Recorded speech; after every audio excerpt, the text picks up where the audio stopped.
I know some weeks after Scripture, you're probably like, where in the world is he going with this? I don't think that's one of those weeks, right? It's probably pretty obvious where we're going with this one today. But so ever since I've been here, I usually like to start opening up with a discussion question for you to turn to your neighbors or those around you.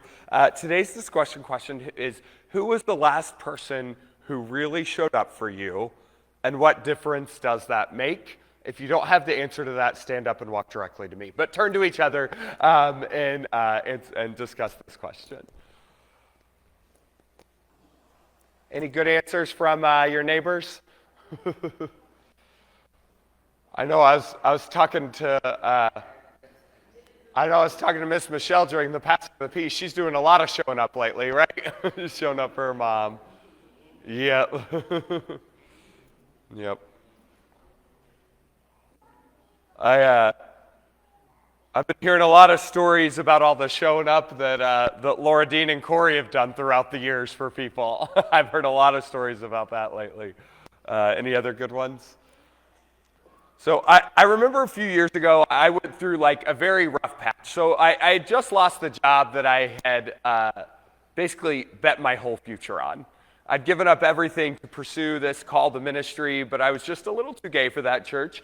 And without the protection as a queer person, I wasn't going to be ordained under the conservative bishop in Missouri. And I know I've talked about this before. In that time, I was beat down, I was broken, I was defeated. But do you know what? There was a community of people that showed up for me. My friend Debbie, I remember, she's a seminary friend of mine. She's actually a care pastor, so she's professionally good at this. But she would call me and check up every day and leave messages that said things like, hey, I know you might not have the capacity to answer. Don't worry about calling me back, but just know that I'm there for you and I love you. My friend Katie, who, if you were here a few months ago, she filled in when Andrew was on vacation. She would take me to brunch every Friday just to get me out of the house. And my core group, or my small group, from the church that I was a member of, would show up with meals and check on me and call me.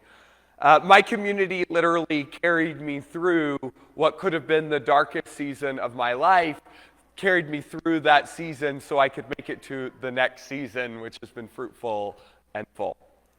Ecclesiastes tells us the truth that most of us learn the hard way. Two are better than one, for if they fall, one will lift up the other. But woe to one who is alone and falls and has no one to help. That's not poetry for poetry's sake. As I was talking with the kids, that was shared lived experience. Ecclesiastes, unlike some of the other wisdom literature, isn't interested in pretending that life works neatly. It assumes exhaustion and failure and moments when our strength runs out. In the wisdom tradition of Scripture, not all wisdom sounds the same. Proverbs offers practical wisdom, the kind you learn early on. It teaches patterns like work hard and things tend to go well. Speak carefully and relationships are preserved. Live wisely and usually life holds together. Proverbs sounds like guidance given at the beginning of adulthood when the world feels mostly predictable. Ecclesiastes, on the other hand, sounds like it's written at the far end of a journey. This is wisdom shaped by disappointment, contradiction, and loss. In the voice of someone who did many things right and still discovered that effort does not guarantee outcome, that righteousness does not insulate us from pain, and that time eventually humbles every illusion of control. Ecclesiastes is not rejecting wisdom, it's deepening it. It's the wisdom of someone looking back and saying, I wish I would have known this sooner, how fragile life is, how limited we are, and how much we need one another when the formulas stop working. And it makes a simple claim. Being alone makes everything harder. What's important for us to notice is who Ecclesiastes is talking about. It's not talking about outsiders or those people, not someone who made bad choices. It's just talking about humans. Loneliness isn't a moral failure, it's a human condition. A few years ago, the U.S. Surgeon General Vivek Murthy issued a public health advisory naming loneliness as an epidemic in our country.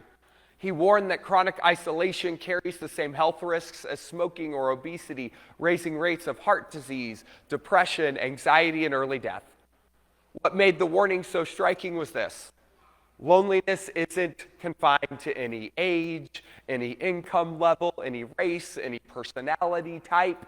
It's not about our weakness or failure. It's about what happens when society is structured in ways that pull people apart faster than we can hold one another together.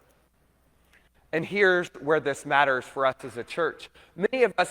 Some of us here may be struggling with loneliness, but many of us here are not lonely in the same way that our neighbors are. We have relationships. We recognize faces. We can walk in and notice when someone's been away on Christmas vacation from school or maybe he's been out for a health crisis. We check on each other. But our neighborhood is living something very different. People are carrying their entire lives by themselves. Grief without witness. They're experiencing stress without support and illness without care, aging without community, young adults without anchors. Families are stretched too thin without any margins, and we're told this is normal or expected, and sometimes we're even told it's a virtue. Capitalism teaches us to organize life as individuals. You are your own safety net. Your worth is tied to productivity. Your problems are yours to solve alone. Don't ask anyone for help. If you're struggling, the system tells you to buy something, optimize something, or fix yourself quietly. Isolation isn't a failure of that system. It's how that system is designed. Ecclesiastes would call that foolishness, because wisdom said when someone falls, they need someone else. Acts 2 shows us what happens when the Spirit takes that wisdom seriously. The early church didn't set out to become impressive. They didn't build community as a branding strategy or as a way to market to more people. They didn't gather for the sake of comfort alone. They devoted themselves to teaching, prayer, and shared meals. They held what they had loosely, and they practiced generosity. They showed up day after day, and their life together became visible. It wasn't loud or flashy, but it was definitely unmistakable. People looked at them and saw a different way of being human, a way that contradicted the logic of society, and a way that said no one should fall alone. A way that said belonging comes before achievement. And the text says, day by day, the Lord added to their number those who were being saved. Not because the church was perfect, but because the church was present. I'm going to say that again. They added to their numbers daily, not because they were being perfect, but because they were present for one another. This season at Holy Covenant is not about learning how to like each other more. I think we do a pretty good job at that. It's about turning outward together. Because just like love and forgiveness and grace, when it doesn't flow outward, it isn't what we are called to do as Christians. It's about asking who around us is falling with no one to help them up. Who has been taught explicitly or implicitly that they are on their own.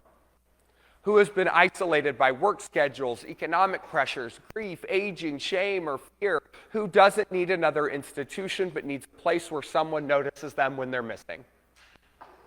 The church exists because God knows what Ecclesiastes shows, that humans were never meant to survive alone. And Acts 2 reminds us that when the church lives that truth publicly, it becomes good news without trying to be. For the next several weeks, we're going to talk about different aspects that make a community strong, a community that our neighborhood needs. Next week, we'll talk about welcome, how we greet people and welcome them in when they're new, because belonging should never be earned. Then we're going to talk about presence, because consistency matters more than intensity. We'll talk about care, because burdens multiply when they're carried alone. We'll talk about service, because love has to take shape in action. And finally, we'll talk about invitation, because a meaningful experience shouldn't be kept to ourselves. This is not about saving the church, it's about being the church. A community that quietly resists a world organized around isolation. A community that practices shared life in the face of scarcity. A community that helps people up when they fall. A community that practices radical welcome to those who are hurting. Ecclesiastes tells us what happens when no one is there. Acts 2 shows us what happens when someone is. So the question before us isn't, are we connected enough? It's this: who needs us to show up next week? Because two are better than one, and neighbors are watching, whether we know it or they know it or not.